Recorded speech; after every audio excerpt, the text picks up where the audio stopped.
So I made it to my second stop.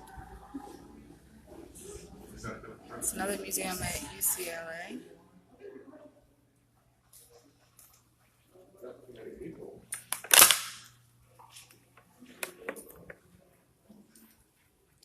I wanted to check out this exhibit.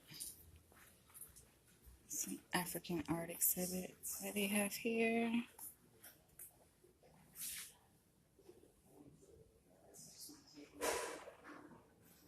Asante peoples.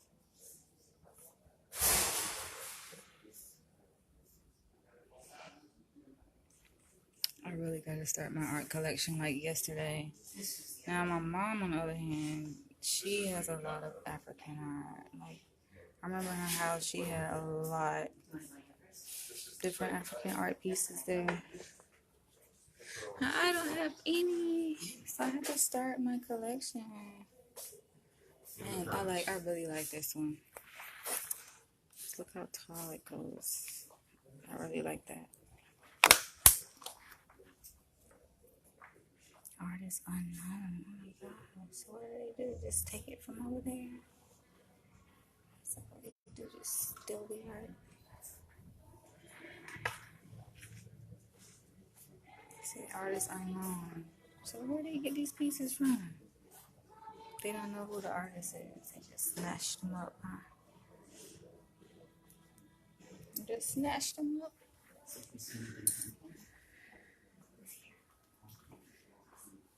10 billion years ago.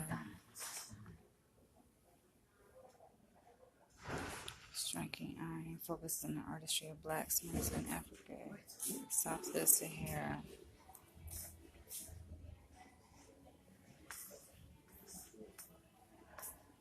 National Endowment for the Humanities. Okay.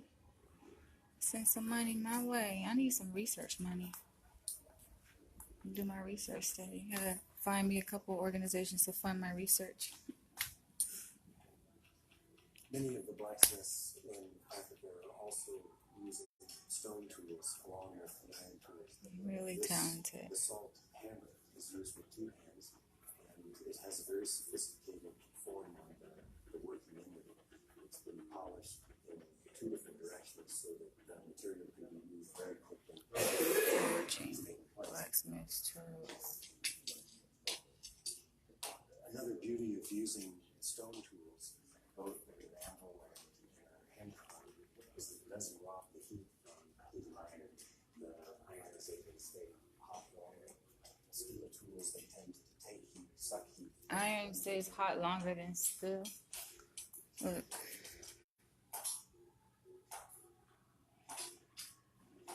The different forms of the iron hammers are also quite unique, and each cultural group that I encountered. Art is unknown. Look at this, y'all. A lot of these artists are unknown. I know they just ain't find these just randomly on the street. No, they took them from they had to. How in the hell? Early 20th century. Oh, this freaking African art up in here. They don't even have the artist's name. Come on, UCLA. Come on. Too many artists is unknown. Doggone people. Doggone peoples.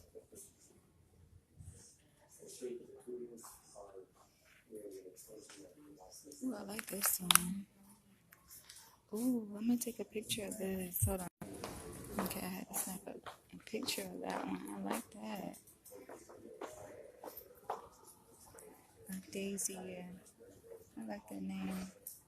Lee. Daisy Itube.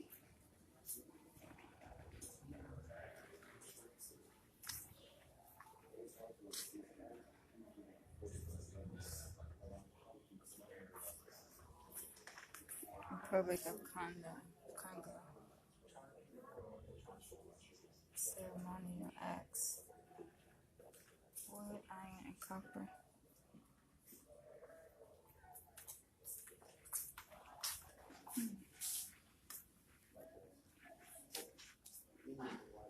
Luba peoples.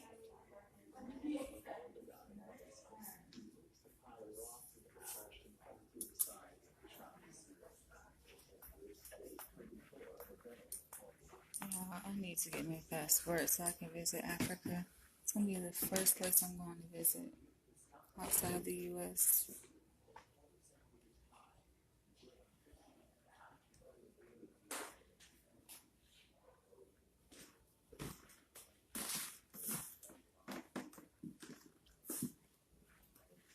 Wow.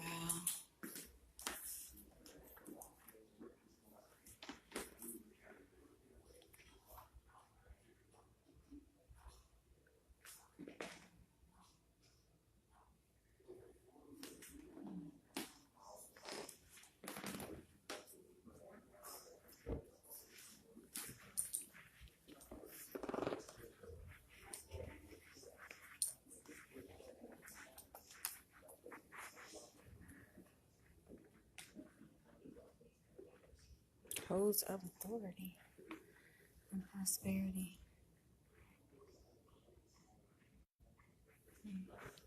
Look at that.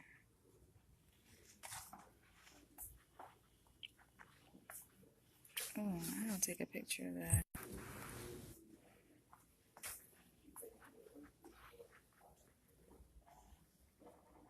These are our peoples, y'all. Our peoples made this.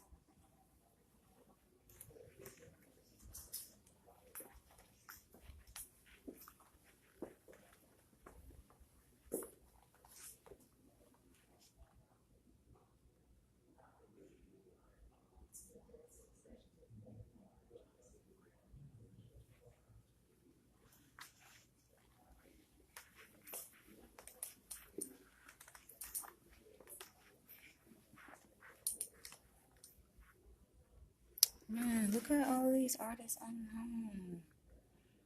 Ghana people, Burkina Faso. Artists unknown, artists, all these artists unknown. Y'all know what that means. Y'all even took and stole this stuff. Just like a lot of museums in Europe, they have a lot of African art. You probably unknown artists too. You don't want to give credit because if they give credit, then guess what? They tell on it.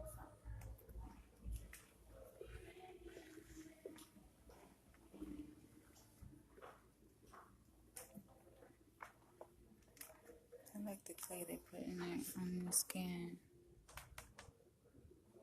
and in their hair.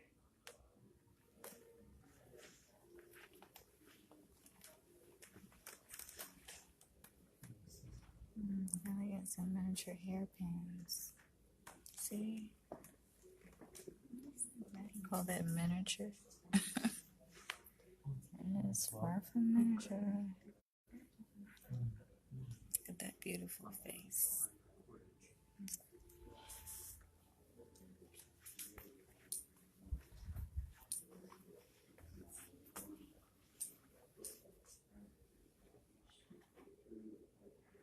And you know what? A lot of African tribes, they go into these countries and taking their art pieces back. They go in there taking their shit back, reclaiming it, because these people, they have no right to go in there in these villages and steal their stuff. Look, y'all. I mean, that's just the truth, because come on, man. Art is unknown. But they know the people, they know the tribe, they don't know the name of the artist. How is that?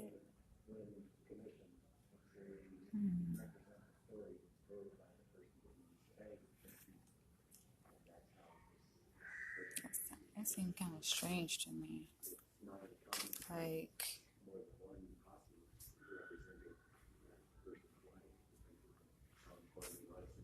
I don't know.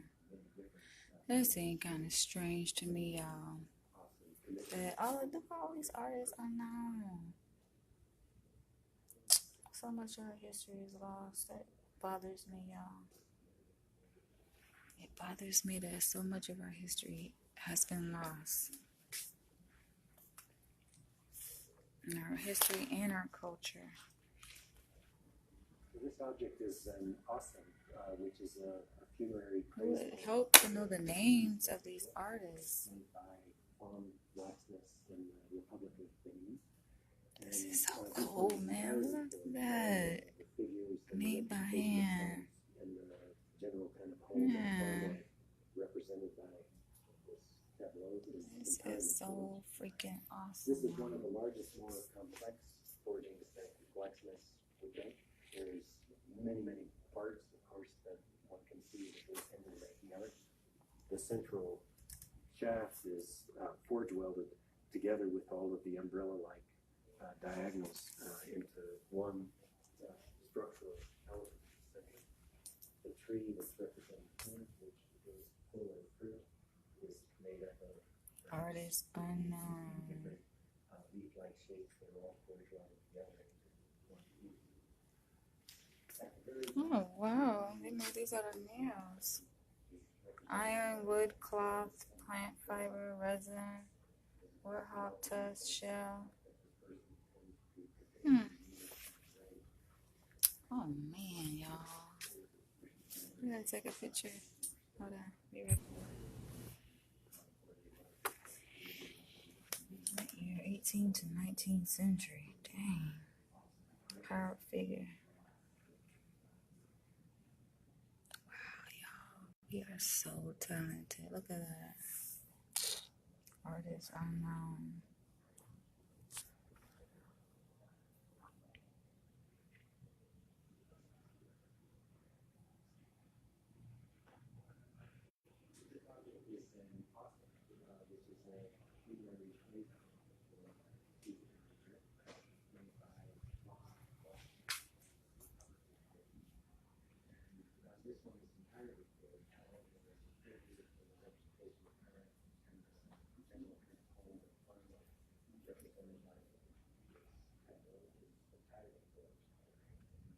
Yeah, a lot of these pieces from the Democratic Republic of Congo.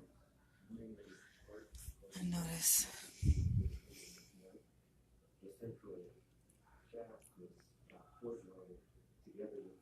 And I always said like when I visit Africa, I wanna go to the city, but I wanna go to like the countryside first.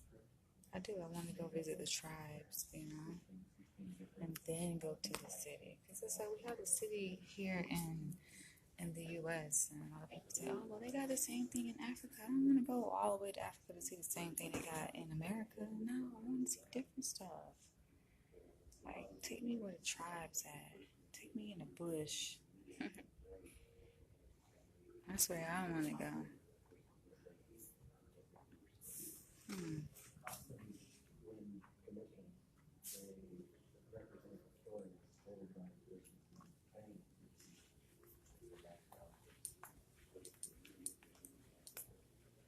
Weapons of war.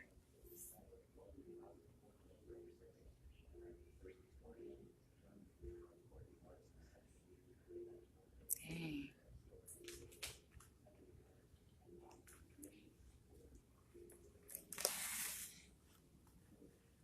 It's a shield.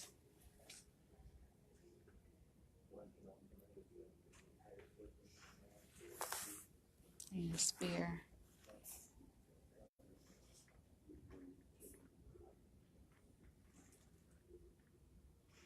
Okay, okay.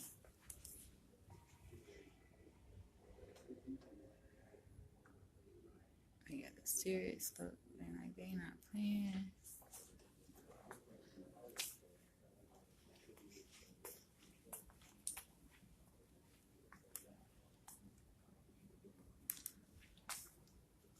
I need to go back and find out what artist made all of these.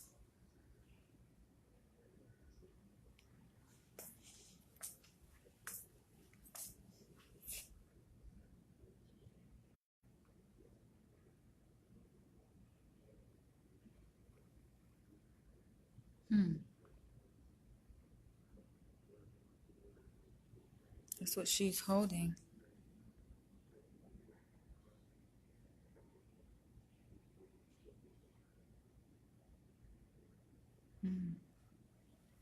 Wow.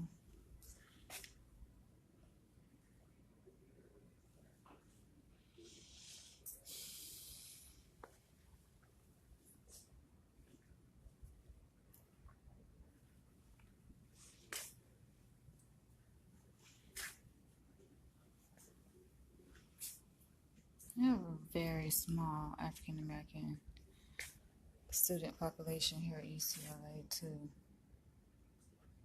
I'm surprised they even have this exhibit here.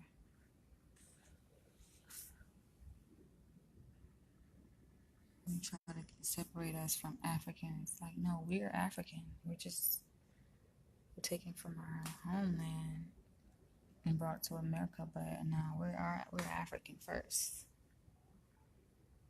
Try to separate us from the native Africans.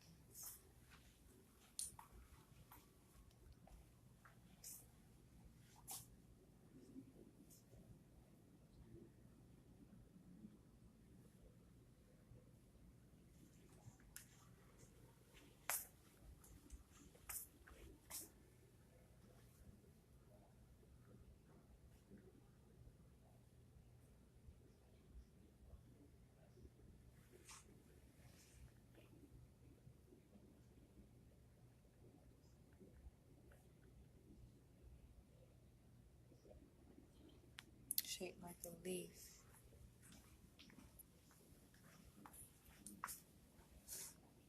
Forging Christianity in Africa. Liturgical arts of locally forged iron have long been significant. The Ethiopian Orthodox Church, founded in the 4th century, elaborate clusters are quintessential and expressing visual piety among Orthodox Christians throughout Ethiopia, and priests carry them to bless the faithful.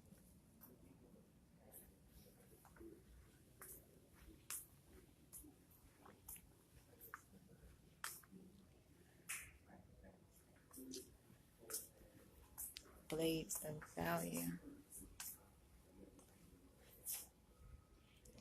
Currency tokens are among the most compelling and virtuosic of sub-Saharan blacksmiths' designs. The shapes of pre-colonial currency tokens were often derived from blade forms of tools and weapons. So essential was the work accomplished by forged iron objects to local political economies that they were synonymous with value itself.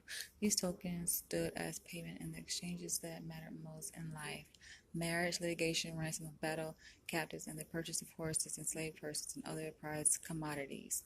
Whole blade shaped currencies were created as bribe-will tokens by many African societies, linking agricultural productivity to the reproductive power and labor a wife brings to a household.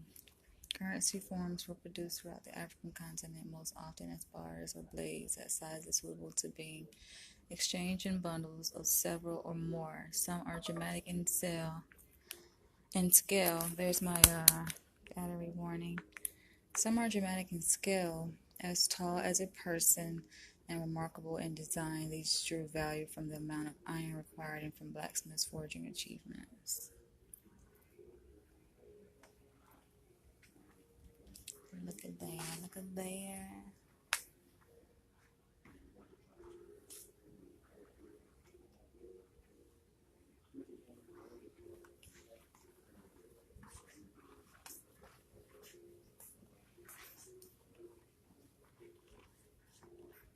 I see all of these are artists unknown. It's unfortunate.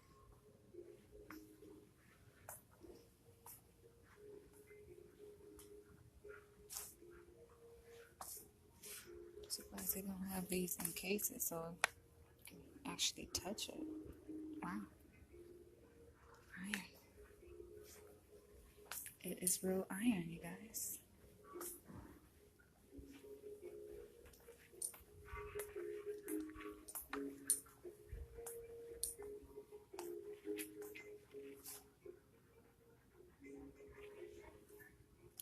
Rhythmic sounds of the forge reverberate beyond the workplace when hot iron is struck by hammers and bellows are pumped with air.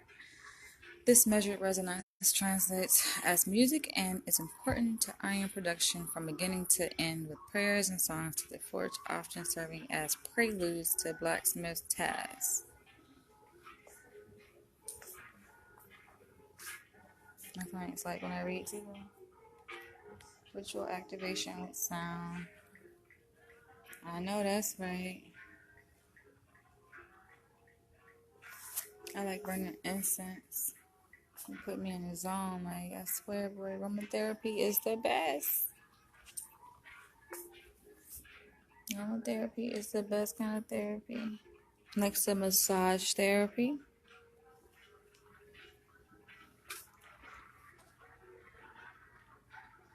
Yeah, you chilling.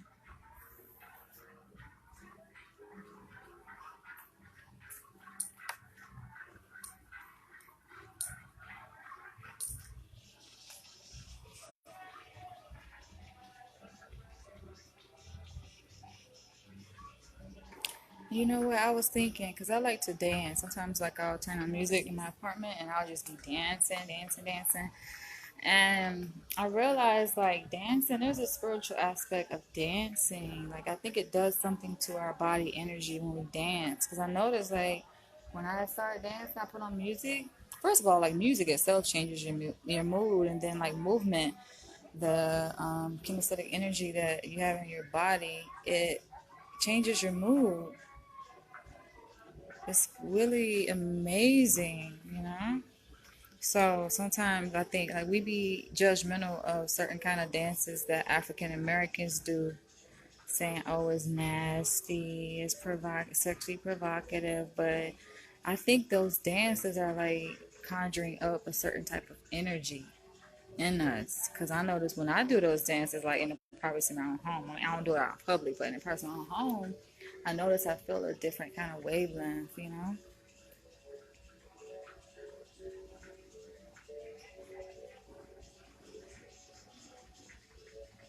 Now, even twerking, I think it's an African spiritual dance. It conjures up a certain type of energy in us, you know. When we make certain movements with our body, like no matter what part of the body it is, I think every part matters, even our butt, you know.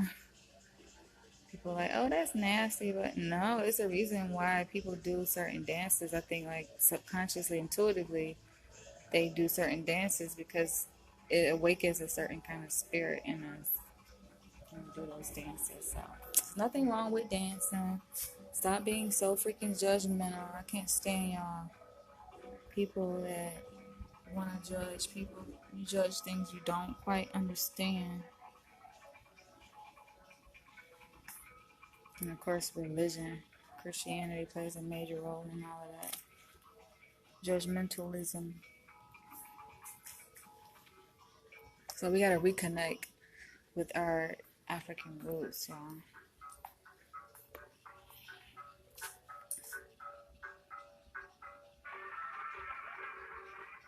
Now, this is why I came. I came out here to see this exhibit in particular because I got an email invite. And I was like, you know what? I'm going to go do something different and go check out this this exhibit out here at UCLA. They have two museums. Like, the first one I went to was the Him Museum, and this is the second one. Well, they got two, so this is the second one, the Fowler Museum. And I really like it. And they have people performing outside. So there's a diverse mixture of people out there.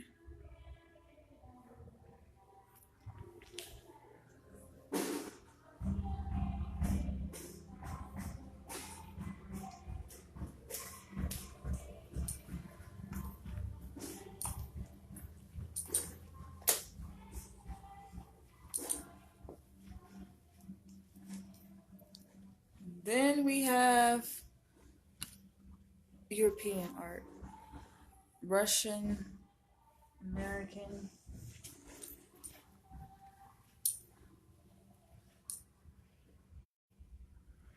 I've been to so many museums across America. I love that's like the first thing I do when I go to a new city. I check out the museums in this city because I love art, I love history, and I love culture. And you can learn a lot just by going to the museum. I mean, of course, you can learn a lot when you just open a book, right? But I think the visuals in museums is add a whole nother layer to the learning. You can see the visuals in 3D. Dang, it's a nice painting, nice portrait. Or that's not a painting, that's more like a print, but it's pretty cool. New York has nice museums there too. And guess what? I think I already told you guys this, that I'm actually in the process of developing a museum, you guys. Like, yeah, your girl is like gonna open a museum. For real. I probably already got an idea of what kind of museum I'm gonna open, but hey, it's gonna be bomb. This is different.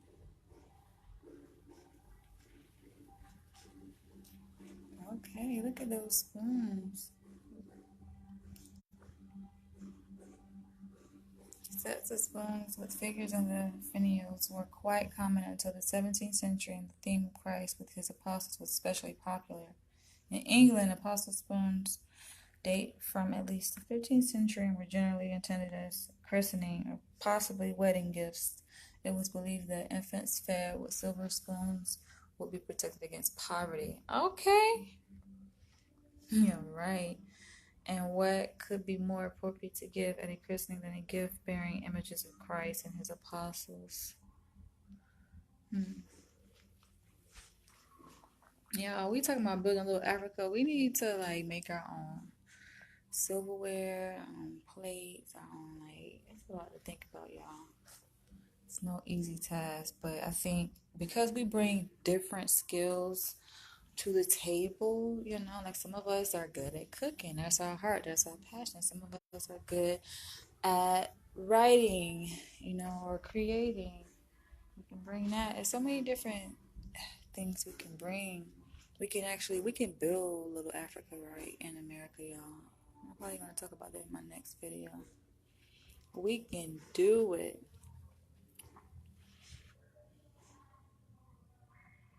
Which I feel like we've already done it and we're already doing it. But it's not like the utopia that most people imagine.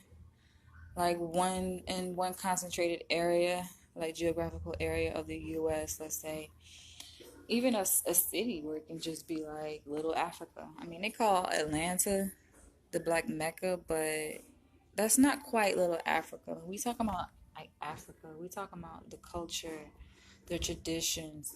When you just because you have a geographical area where it's a lot of black people that live there, don't mean it's little Africa. Like for example, Atlanta. Because you got to look at the minds. You got to look at the customs, the ways of the people. And a lot of people in Atlanta, unfortunately, are more Europeanized. It's not Africanized. Definitely, it's more Europeanized. So to create a place where it's like when you go, the moment you drive in there, it feel like you driving into Africa. That's what I'm talking about. Like from the way the roads are designed, the architecture of the homes and the buildings, the supermarket, shopping malls, like everything. And I was watching some videos of like shopping malls in Africa, and you wouldn't believe it looked like a lot of malls that you see in America. I'm like, what is this? This is supposed to be Africa. Africa look like America, y'all. They got I see a Pizza Hut there. They got KFC. And I'm like, this supposed to be Africa, but it look like America to me. So we gotta keep to our tradition, man. Africa strong. Hold on to our culture. That is so important. Is this one open? Let's see. Door's closed. They are having a ball up there.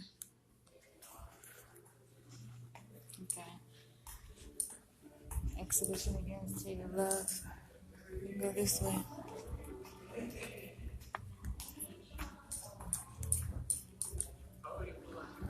Intersection. Hmm. So let me guess, this is art from all over the world. That is cool. That's different.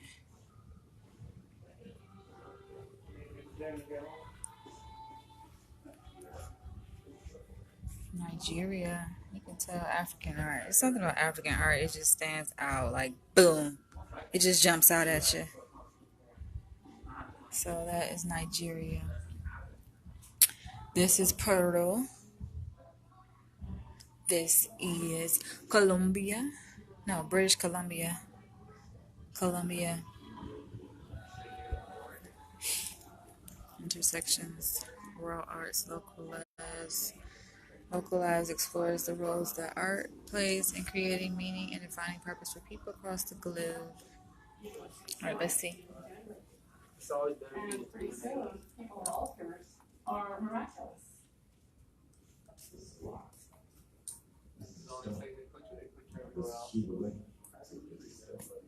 That's pretty. So pretty.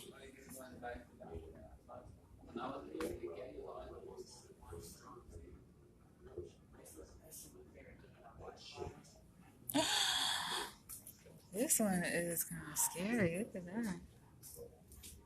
You put that like in your front yard, nobody ain't coming in your yard. Keep keep all the thieves away. Beauty and purpose, art that works. Okay.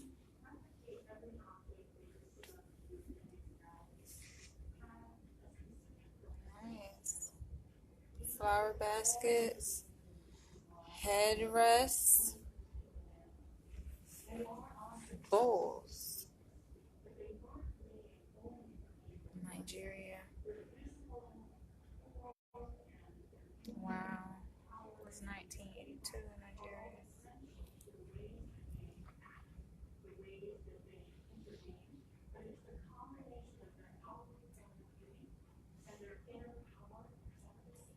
Loving it, loving it, loving it. Kenya. The chairs from Kenya. Yeah, I still have not eaten yet. I need to get some food. I gotta get some food when I leave from here. I might go out to eat. I know that's something from Africa. Where? Melanesia. Where's Melanesia? Where is that at? Like melanin? Look at that. That gotta be something out of Africa. Look at the hair, y'all. That look like African hair. Afro. New Caledonia. Where is that? I gotta look that one up, y'all.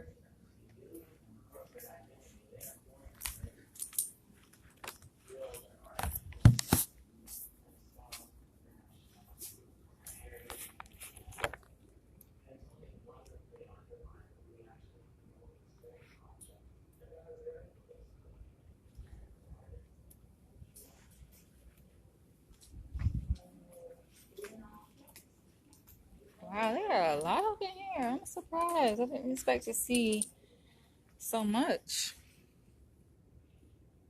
I am impressed, like thoroughly impressed. Ghana. Oh my gosh. Is that a drum? Looks like it. Yep, that is a drum. From Ghana by Osi Bonso. The Fante drumming group known as Moses is shown in performance at Salt Pond, Ghana. Check it out. Memory and cosmology. People throughout the world have devised complex and useful visual systems for recording and transmitting their traditions and beliefs. Each of the objects in this group played a part in activating memory or cosmology for critically important social situations and for ensuring a cultural continuity. Among the Maya, for example, hieroglyphic writing was merged with visual imagery to communicate important dynastic information. In other cultures, systems of graphic inscription were developed for many purposes, including the transmission of calendrical cosmological knowledge for divination or forecasting events. Additionally, motifs on many works of art serve to recall stories for retelling in the present through oral narratives and performances that keep traditions alive. I love it. Love it.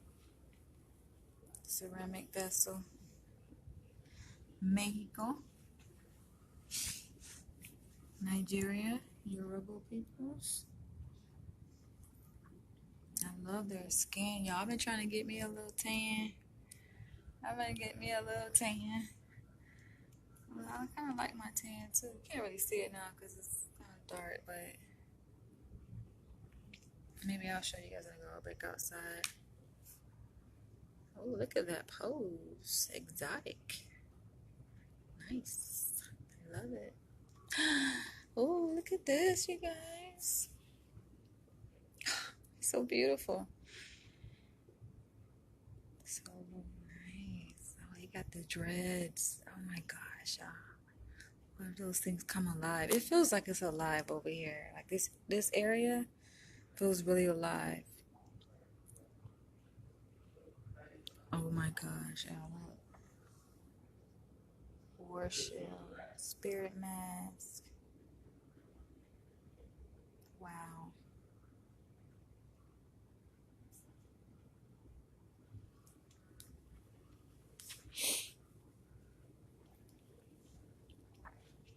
Yeah, I'm gonna learn more about these cultures. Seems so cool, man. It's like I feel like they are the closest culture to God.